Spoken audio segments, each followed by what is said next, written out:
Good morning everyone. चलिए देखते हैं आज 12 अक्टूबर के मोस्ट इंपॉर्टेंट करंट अफेयर क्या है जो हमारे एग्जाम के लिए बहुत ज़्यादा ज़रूरी है। तो सबसे पहले हम देखेंगे यहाँ पे क्या 21 डेज़ का चैलेंज जो हम डेली फॉलो करते हैं। मिनिमम ये 5 टास्क आपको फॉलो करना है डेली 21 डेज़ तक, और ख़ुद को ईमानदारी के साथ नंबर देना है। 5 में से कमेंट करके बताना है कि आज मुझे 1 नंबर मिला, 4 नंबर मिला कि 5 नंबर मिला। क्यों? क्योंकि इसको फॉलो करने में बस 1% सफल होते हैं, तो हमें उस 1% में आना है। ये हम डेली देखते हैं, तो आज ज़्यादा बात नहीं करेंगे इस पर। ओके, तो चलिए देखते हैं आज का मोटिवेशन क्या है जो हम डेली देखते हैं। ये हमें एक अच्छा इंसान बनने में भी मदद करता है। तो आज का लाइन है, ना औरों से कम और ना औरों से श्रेष्ठ, बस खुद से बेहतर और खुद से सर्वश्रेष्ठ। यानी कि यहाँ पे बात हो रही है दोस्तों कि हमें किसी से अपने आप को कंपेयर नहीं करना चाहिए, बस हमें अपना बेस्ट वर्जन हमेशा इम्प्रूव करते रहना चाहिए। यानी कि अपने आप का ही बेस्ट वर्जन हमें हमेशा बनाना चाहिए। अगर आप रोज़ ये कोशिश करोगे कि मैं कल से बेहतर बनूं, तो फिर आप अपने लाइफ में हमेशा आगे बढ़ते रहोगे और आपको किसी से भी अपने आप को कंपेयर करने की ज़रूरत नहीं पड़ेगी। जो चीज़ आप आज हो वो चीज़ अगर आप कल नहीं हो तो फिर समझो कि आप प्रगति कर रहे हो, और जो चीज़ आज हो वही कल भी हो तो फिर समझिए कि आपके लाइफ में कुछ भी डेवलपमेंट नहीं हो रहा है। तो आपको इम्प्रूव करने की ज़रूरत है वहाँ पे। ओके, तो ध्यान रखिएगा, आपको खुद से ही बेहतर बनना है, खुद को ही सर्वश्रेष्ठ बनाना है। यानी कि अपनी लड़ाई खुद से है, यानी कि मी वर्सेस मी। ओके, तो ध्यान रखना है, अपने आप को अपने आप से ही बेहतर बनाना है डेली। तो बस इसी पे फोकस करिएगा, किसी और से फालतू में कंपेयर मत करिएगा अपने आप को। ओके, चलिए देखते हैं आज का मोस्ट इम्पॉर्टेंट करंट अफेयर क्या है। तो सबसे पहला आज का प्रश्न है, हाल ही में किस राज्य में नशीली दवाओं की तस्करी से निपटने के लिए संकल्प पहल शुरू की गई है? तो किसकी बात हो रही है? संकल्प पहल की। तो ये किसके लिए है? ये तस्करी से निपटने के लिए। किस चीज़ में? नशीली दवाओं में।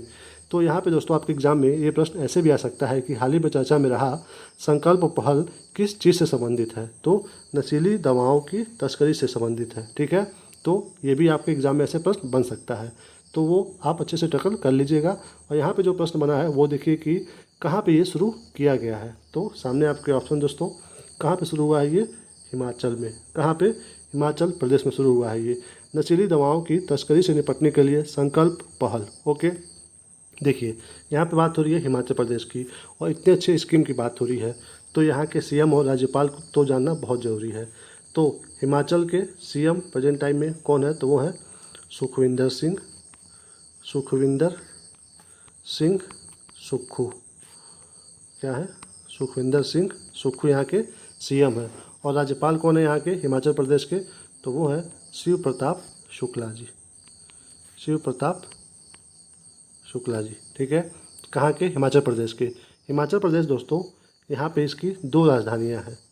2 राजधानी क्यों है? क्योंकि वो ठंडी वाला एरिया है, तो जब शीतकालीन आता है, शीतकालीन, तो राजधानी बन जाता है धर्मशाला। क्योंकि जो वहाँ की राजधानी है शिमला, वहाँ पे इतनी बर्फ़बारी हो जाती है कि वहाँ पे आना जाना मुश्किल हो जाता है। तो शीतकालीन यानी कि ठंडी के समय में धर्मशाला बन जाती है राजधानी, कहाँ की? हिमाचल प्रदेश की। और गर्मी के समय में, गर्मी के समय में कौन सी राजधानी रहती है? शिमला। तो ध्यान रखना है, आपके एग्जाम में अगर पूछे तो ये भी ध्यान दीजिएगा कि क्या पूछ रहा है, शीतकालीन की ग्रीष्मकालीन। ओके, तो हिमाचल प्रदेश में शुरू हुआ है संकल्प पहल नस्ली दवाओं की तस्करी से निपटने के लिए। ओके, चलिए चलते हैं अगले प्रश्न पे। अगला क्या है, हाल ही में किस वर्ष को आसियान भारत पर्यटन वर्ष घोषित किया गया है? तो बताना है कि आसियान भारत पर्यटन वर्ष कौन सा घोषित किया गया है। तो सामने आपके ऑप्शन दोस्तों, कौन सा वर्ष है वो? 2025। कौन सा? 2025। बात हो रहा है आसियान की, बात हो रही है। आसियान देखिए दोस्तों, यहाँ पे आसियान भारत पर्यटन वर्ष है, बट आसियान जो है इसमें 10 देश हैं। आसियान जो एक संगठन है, ये संगठन ऐसा है कि इस पे चर्चा हो, ये जब संगठन एक पास बैठती है तो यहाँ पे क्षेत्रीय सहयोग और सुरक्षा पे चर्चा होता है कि हमें आपस में कैसे सहयोग करके रहना है और कैसे अपनी सिक्योरिटी को मेंटेन करना है। तो उसमें 10 देश हैं, बट उस 10 देश में इंडिया नहीं है। ये आपको बहुत ही अच्छे से पता होना चाहिए कि आसियान में भारत नहीं है, बट फिर भी आसियान उसमें जाता है, मीटिंग में बैठता है, हिस्सा लेता है। ओके, बट उसका एक मेंबर, परमानेंट मेंबर नहीं है। तो आसियान में कितने देश हैं? 10 देश हैं, ये भी आपको पता होना चाहिए। डायरेक्ट क्वेश्चन यहाँ से आ सकता है। और आसियान की स्थापना कब हुई थी, यानी कि आसियान बनाया कब गया था? तो 8 अगस्त को बनाया गया था, और सन था 1967 में बनाया गया था। ये उस समय थाईलैंड में बनाया गया था और प्रेजेंट टाइम में इसका हेडक्वार्टर कहाँ पे है, तो वो है इंडोनेशिया में। कहाँ पे? इंडोनेशिया में। यानी कि स्थापना हुई थी थाईलैंड में 8 अगस्त 1967 को, बट हेडक्वार्टर कहाँ पे है? इंडोनेशिया में है। आसियान में 10 देश हैं, उसमें भारत नहीं है, तो ध्यान रखिएगा भारत नहीं है आसियान में। तो कौन सा वर्ष घोषित किया गया है? सी 2025 आसियान भारत पर्यटन वर्ष। ओके, चलिए चलते हैं अगले प्रश्न पे। अगला क्या है दोस्तों? हाल ही में पी वेणुगोपाल का निधन हुआ है, वे कौन थे? तो ऐसे पर्सनालिटी का क्वेश्चन हमारे एग्जाम के लिए इंपॉर्टेंट हो जाता है, तो बताना है कि पी वेणुगोपाल जिनका हाल ही में निधन हुआ है वो कौन थे। सामने आपके ऑप्शन दोस्तों, तो कौन थे वो? ए चिकित्सक, यानी कि क्या थे? डॉक्टर थे। देखिए दोस्तों, ये जो एम्स है, एम्स के क्या थे? ये पूर्व निदेशक थे। एम्स के क्या थे? ये पूर्व निदेशक थे। और इससे भी बड़ी इनकी महानता, इनका काम है जिसके लिए इनको जाना जाता है, ये दोस्तों भारत के पहले हत्यारोपण, यानी कि हत्यारोपण किए थे। इसका मतलब क्या होता है? जो हार्ट होता है उसका ट्रांसप्लांट भारत में सबसे पहली बार इन्हीं के द्वारा किया गया था, पी वेणुगोपाल जी के द्वारा। उसके बाद सबसे पहली बार इनके द्वारा किया गया। उसके बाद इन्होंने लगभग 50,000 हार्ट ट्रांसप्लांट किया है मरीजों का। तो इसलिए हमारे देश के ये इम्पोर्टेंट व्यक्ति हैं। कौन? पी वेणुगोपाल जी, जिनका हाल ही में 82 वर्ष की उम्र में निधन हुआ है। तो हमें इनका नाम याद रखना है, क्या है? ये डॉक्टर है। चलिए चलते हैं अगले प्रश्न पे। अगला क्या है? हाल ही में किसने लगातार दूसरी बार ट्यूनीशिया के राष्ट्रपति का चुनाव जीता है? तो ये कौन है जो जीते हैं लगातार दूसरी बार ट्यूनीशिया के राष्ट्रपति पद को? तो सामने आपके ऑप्शन दोस्तों, तो किसने जीता है? डी केस सैयद ने। किसने? केस सैयद ने। कहाँ के? ट्यूनीशिया के। ये दोबारा बने राष्ट्रपति, पहले भी थे अब भी बने हैं। तो ये ट्यूनीशिया है कहाँ पे? ये है दोस्तों उत्तरी अफ्रीका में, यानी कि जो अफ्रीका जो महाद्वीप है उसके उत्तर में ये देश है ट्यूनीशिया। तो वहाँ के राष्ट्रपति ये बने हैं दूसरी बार। ओके, बात हो रही है ट्यूनीशिया की। तो दोस्तों ट्यूनीशिया की राजधानी और मुद्रा हमें पता होना चाहिए, क्योंकि अभी चर्चा में है, न्यूज़ में है, तो मोस्ट इम्पॉर्टेंट है। तो यहाँ की राजधानी क्या है? तो वो है टूनिस। क्या है? टूनिस। और मुद्रा क्या है? तो मुद्रा है दिनार। मुद्रा है दिनार, राजधानी है टूनिस। किसकी? ट्यूनीशिया की, जहाँ के केस सैयद जी क्या बने हैं? दूसरी बार लगातार राष्ट्रपति बने हैं। तो इम्पॉर्टेंट है। आगे बढ़ते हैं, चलते हैं अगले प्रश्न पे। अगला क्या है? लेखिका हांग कांग को साहित्य का नोबेल मिला है, इनका संबंध किस देश से है? देखिए दोस्तों, हमें नाम के साथ साथ ये किस देश से संबंधित है ये भी इम्पोर्टेंट हो जाता है। इसी को बोलते हैं स्मार्ट स्टडी। आपको सब लोग बताएंगे कि साहित्य में किसको मिला, फिजिक्स में किसको मिला, बट वो लोग किस देश से संबंध रखते हैं अपना, ये भी हमें जानना बहुत ज़रूरी होता है। यहाँ से एग्ज़ाम में यहाँ से क्वेश्चन घुमा करके ऐसे ही पूछ सकता है। ओके, तो लेखिका हांग कांग जिसको हाल ही में मिला है साहित्य में नोबेल पुरस्कार, तो वो कहाँ से है ये बताना है। सामने आपके ऑप्शन दोस्तों, कहाँ से है वो है दक्षिण कोरिया से। कहाँ से? दक्षिण कोरिया की हैं ये। नाम क्या है? Hong Kong. और इनको साहित्य में नोबेल किस पुस्तक के लिए मिला है? इन्होंने लिखा था मानवीय नाजुकता से जूझने वाले जो गहन काव्यात्मक होते हैं उस पे इनको एक पुस्तक लिखी थी, उन पे इनको मिला है साहित्य का नोबेल पुरस्कार। का नाम याद रखिए। इन्होंने किस चीज़ में जीता है? साहित्य में जीता है। और कहाँ से है ये? दक्षिण कोरिया से है, बस हमें ये जानना है। इनकी पुस्तक थोड़ी सी लंबी है, जिसको हम लोग क्या बोलते हैं? मानवीय नाजुकता से जूझने वाली गहन काव्यात्मक गद्य के लिए इनको मिला है क्या? साहित्य में नोबेल पुरस्कार। देखिए यहाँ पे बात हो रहा है नोबेल पुरस्कार का। तो नोबेल पुरस्कार दोस्तों कहाँ से शुरू हुआ था? ये शुरू हुआ था स्वीडन से। स्वीडन से। और ये जो नोबेल है पुरस्कार, ये नोबेल एक क्या थे? ये वैज्ञानिक थे। इन्होंने डायनामाइट का खोज किया था। और इतने बड़े वैज्ञानिक थे, जब ये इनका जब डेथ होने वाला था तो इन्होंने डिसाइड किया कि जितनी मेरी संपत्ति है उसमें से कुछ पैसे खर्च होंगे इनाम देने के लिए, हमारे नाम पे एक इनाम बना दो। और ये इनाम हमेशा सबको 1901 से दिया जाने लगा था। ओके, यहाँ पे दोस्तों आपको कमेंट करके बताना है कि ये जो नोबेल पुरस्कार है ये कितने क्षेत्रों में दिया जाता है। 4, 5, 6, 7 आपको कमेंट करके बताना है कि कितने क्षेत्रों में नोबेल पुरस्कार दिया जाता है। तो उसमें से एक क्षेत्र जो है साहित्य, उसमें हांगकांग को मिला है ये पुरस्कार इस बार। ओके, तो कहाँ से ये है दक्षिण कोरिया से।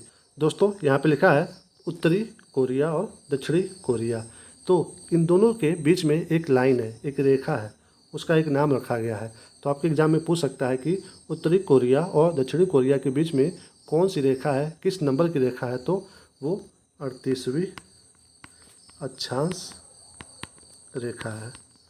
किस नंबर की है? 38वीं नंबर की। तो ये नंबर भी इंपॉर्टेंट है, आपको पता होना चाहिए। दोस्तों दक्षिण कोरिया अभी न्यूज़ में है, तो इसकी राजधानी और मुद्रा हमें पता होना चाहिए। तो मैं आपको यहाँ पे राजधानी बता देता हूँ। राजधानी क्या है? सियोल है। और आपको यहाँ पे एक होमवर्क है, आपको कमेंट करके बताना है कि इसकी मुद्रा क्या है। किसकी? दक्षिण कोरिया की। तो कमेंट करके आप बताइएगा कमेंट सेक्शन में कि दक्षिण कोरिया की मुद्रा क्या है। ओके, चलिए चलते हैं अगले प्रश्न पे। अगला क्या है? हाल ही में कौन वर्ल्ड टेस्ट चैंपियनशिप में 5000 रन बनाने वाले पहले खिलाड़ी बने हैं? देखिए दोस्तों, ध्यान दीजिए यहाँ पे क्या बात कर रहा है। वर्ल्ड टेस्ट चैंपियनशिप में यानी कि WTC में बात हो रही है। 5000 रन बनाने वाले पहले खिलाड़ी बने हैं, ये आपको बताना है। तो सामने आपके नाम है दोस्तों, कौन बने हैं वो पहले खिलाड़ी? सी जो रूट। कौन बने हैं? जो रूट। कहाँ के खिलाड़ी हैं ये? इंग्लैंड के खिलाड़ी हैं। कहाँ के हैं ये? इंग्लैंड के हैं। इन्होंने दोस्तों मात्र 59 पारियों में ये बनाया है 5000 रन। देखिए जब ये अपना 33वें नंबर का WTC यानी कि वर्ल्ड टेस्ट चैंपियनशिप खेल रहे थे, तो उसमें इन्होंने जो 59वीं पारियाँ खेली, 59 मतलब 59 नंबर की, उसमें इन्होंने कंप्लीट किया है 5000 रन। तो ध्यान देना है, आपके ऑप्शन में विराट कोहली भी होगा तो आप मतलब सेंटिमेंटल होकर के उसको टिक मत करिएगा। 5000 रन बनाने वाले पहले खिलाड़ी वर्ल्ड टेस्ट चैंपियनशिप में कौन बने हैं? जो रूट। ओके, ये पारियाँ किस नंबर की है ये अगर आप नहीं जानोगे तो भी कोई बात नहीं है, बट कौन बनाया है ये आपको पता होना चाहिए। जो रूट जो कि कहाँ के हैं? इंग्लैंड के हैं। ओके, चलिए चलते हैं अगले प्रश्न पे। अगला क्या है? कौन सा राज्य सह जिलों को शुरू करने वाला भारत का पहला राज्य बना है? तो किसकी बात हो रही है? सह जिलों की बात हो रही है। तो किस राज्य में शुरू हुआ है भारत में सबसे पहली बार? तो सामने आपके ऑप्शन दोस्तों, कहाँ पे शुरू हुआ है? डी, असम में शुरू हुआ है। क्या? सह जिला। ये सह जिला है क्या? इसका मकसद ये है कि जिले का क्या करना है? विकेंद्रीकरण, यानी कि जिले के और मतलब और पावर बढ़ाने हैं, यानी कि जिला को और पावरफुल बनाना है प्रशासनिक रूप में। तो यहाँ पे क्या किया जाएगा? प्रशासनिक जो भी इकाइयाँ हैं उनको सुधार किया जाएगा और उनको थोड़ा सा और पावर दिया जाएगा, और वहाँ पे बनाया जाएगा जिला संरक्षक मंत्री। जिला संरक्षक मंत्री। ओके, इनका काम क्या रहेगा? ये जो भी सरकार की स्कीम होगी या फिर जो होता है ना आइडेंटिटी कार्ड, प्रमाण पत्र, और या फिर राशन कार्ड, या फिर जो आप कोई ज़मीन खरीदते हो तो भूमि परमिट होता है, ऐसी जो सेवाएं होती हैं उनको डिलीवरी करने में ये मदद करेंगे। कौन? जिला संरक्षक मंत्री। एक तरह से ये एक ज़िले के CM होंगे, मुख्यमंत्री होंगे। जिला संरक्षक मंत्री ये ज़िले का विकेंद्रीकरण करने में मदद करेंगे। तो बस आपको सिंपली भाषा में ये जानना है कि ज़िले में एक अच्छा काम करने के लिए एक और पद बढ़ाया गया है जो कि उस ज़िला को अच्छा बनाने में मदद करेंगे। सरकारी जो भी सेवाएं होंगी उसको अच्छे से लागू करने में मदद करेंगे। तो इसकी शुरुआत भारत में सबसे पहले कहाँ से हुआ है?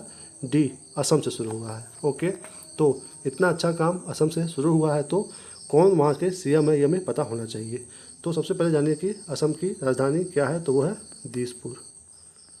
क्या है? दिसपुर है। यहाँ के CM कौन है? इतना अच्छा काम हुआ है तो नो डाउट जानना बहुत ज़रूरी है। तो कौन है? हेमंत बिस्वा शर्मा। कौन है? हेमंत बिस्वा शर्मा।